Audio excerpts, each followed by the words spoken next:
Bapak Ibu, anggota KUL Simeon Hana yang dikasihi Tuhan, kita bertemu lagi di dalam persekutuan KUL meskipun kita masih di dalam persekutuan yang tidak bisa tatap muka.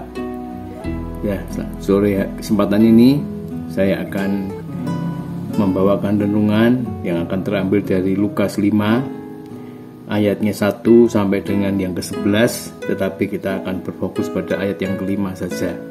Mari Bapak Ibu kita berdoa terlebih dahulu. Mari kita berdoa.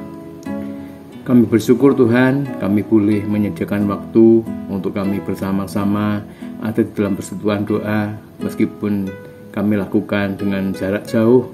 Kami menikmatinya melalui alat-alat yang ada yang kami miliki, melalui handphone, melalui televisi, dan melalui media streaming ini Tuhan. Tetapi kami tetap bersyukur untuk perjumpaan kami, karena kami percaya dalam waktu tidak lama lagi Tuhan tentu akan mengizinkan kami semua untuk kami boleh bersekutu bersama-sama, untuk kami boleh melepaskan rasa kerinduan, untuk kami boleh bersama-sama bercengkerama di gereja. Terima kasih Tuhan, kami serahkan persekutuan kami, firman Tuhan ini dalam tangan kasih Tuhan. Dalam nama Tuhan Yesus kami berdoa. Amin. Bapak Ibu, firman Tuhan yang terambil dari Lukas 5 ayat 1 dan 11 diberi judul penjala ikan menjadi penjala manusia. Bapak Ibu dapat baca selengkapnya nanti di rumah, dan kita hanya fokus di ayat yang ke-5. Ayat 5 berbunyi demikian. Simon menjawab, "Guru, telah sepanjang malam kami bekerja keras dan kami tidak menangkap apa-apa. Tetapi karena Engkau menyuruhnya, aku akan menebarkan jala juga." Jadi ceritanya di dalam firman Tuhan ini Bapak Ibu, Petrus itu adalah seorang nelayan, sangat ahli di dalam mencari ikan. Tetapi pada kesempatan itu dia mencari ikan semalaman dan tidak mendapatkan ikan. Lalu oleh Tuhan Yesus diperintahkan untuk menebarkan jala ke satu tempat tertentu yang menurut mereka itu adalah tempat yang mustahil mereka untuk mendapatkan ikan. Tetapi Petrus mematuhi apa yang Tuhan perintahkan, karena dia berkata, "Karena Engkau menyuruhnya, aku akan menebarkan jala juga." Artinya Petrus pada saat itu betul-betul mempercayai Tuhan Yesus ketika dia mematuhi apa yang diperintahkan oleh Tuhan Yesus untuk menebarkan jala. Bapak Ibu, di dalam kehidupan kita sehari-hari, dan itu berdasarkan pengalaman saya, kebetulan saya juga memiliki beberapa karyawan yang bekerja untuk pekerjaan-pekerjaan yang kami lakukan di rumah. Ketika saya memerintahkan sesuatu kepada karyawan saya untuk melakukan tugas-tugas tertentu, biasanya saya mempertimbangkan yang pertama, apakah karyawan tersebut mampu melaksanakan tugas-tugas tersebut. Yang kedua, kami juga mempertimbangkan apakah perintah yang kami lakukan ini betul-betul sesuatu yang sudah jelas dimengerti. Kemudian tentunya ketika kami meminta sesuatu untuk dikerjakan, kita tentunya membekali segala sesuatu yang dibutuhkan supaya pekerjaan itu bisa berlangsung dikerjakan dengan baik. Itu pengalaman ketika kami harus bekerja dengan beberapa karyawan yang ada di rumah. 3 hal ini penting karena supaya perintah atau tugas-tugas yang kita berikan bisa berhasil, tentunya kita harus juga melihat 3 hal ini. Apakah karyawan yang kita minta melakukan sesuatu itu memiliki kemampuan yang seperti yang kita inginkan. Kemudian perintah kita apakah kita cukup jelas. Yang ketiga, apakah kita juga membekali, entah itu perlengkapan, entah itu dana untuk melakukan segala pekerjaan atau tugas yang kita berikan. Kalau ketiganya tidak kita lakukan dengan baik, tentunya pekerjaan atau tugas yang kita berikan kepada karyawan kita tidak bisa berjalan dengan lancar, atau bahkan kemungkinan besar bisa gagal.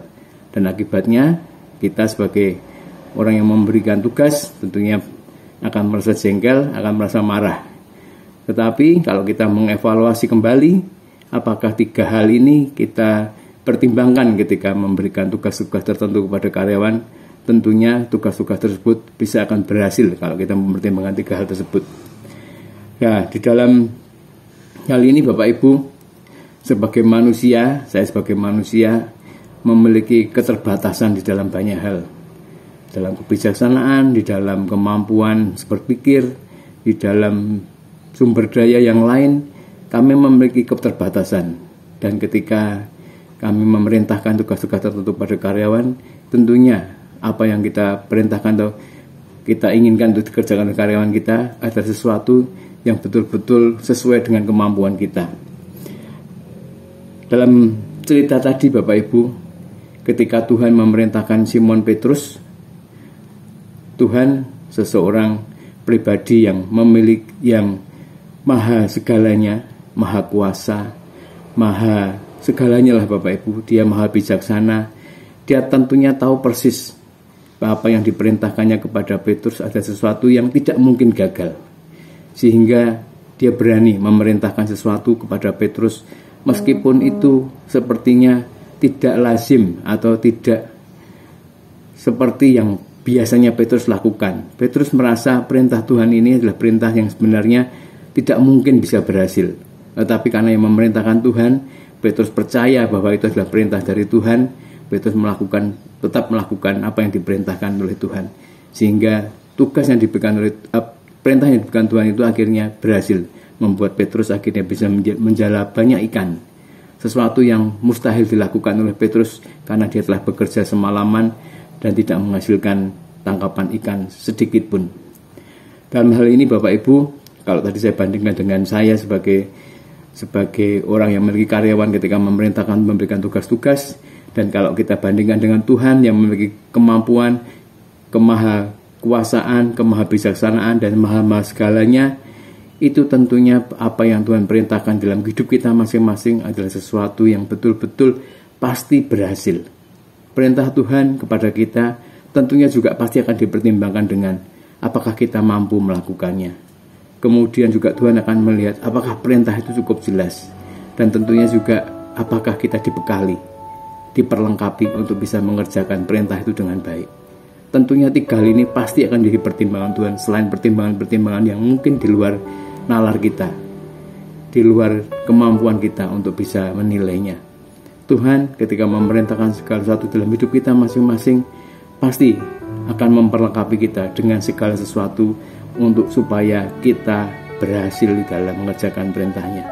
Jadi jangan takut Bapak Ibu kalau dalam hari-hari ini mungkin Tuhan menggerakkan hati Bapak Ibu untuk melakukan sesuatu yang rasa-rasanya mustahil, tidak mungkin. Tetapi karena itu adalah dari Tuhan sendiri, kalau Bapak Ibu setia mengerjakannya, Tuhan pasti akan memberikan segala sesuatu yang dibutuhkan oleh kita semua supaya tugas atau perintah untuk kita lakukan akhirnya bisa berhasil.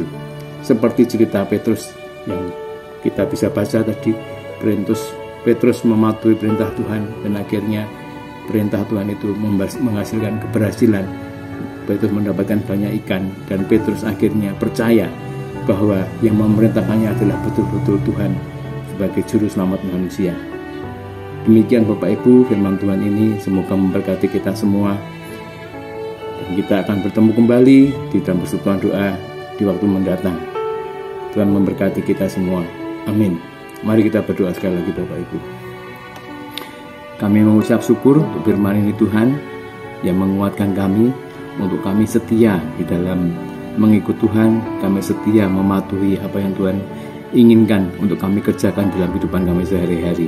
Meskipun apa yang Tuhan perintahkan itu adalah sesuatu yang mustahil, tetapi Tuhan pasti memiliki kebijaksanaan yang melebihi kami semua sebagai manusia. Bahwa Tuhan ketika memerintahkannya pasti mempertimbangkan bahwa Tuhan akan memperlengkapi kami untuk bisa mengerjakannya dengan berhasil. Terima kasih Tuhan untuk kesempatan kami boleh merenungkan firman ini. Dan saat ini kami juga berdoa buat semua anggota Komisi Simeon Hana dimanapun mereka berada. Tuhan berkati, Tuhan sertai, Tuhan pelihara dengan baik, Tuhan jagai kesehatan mereka masing-masing, sehingga kami semua di dalam tangan kasih dan perlindungan Tuhan. Terima kasih, di dalam nama Tuhan Yesus kami berdoa. Amin.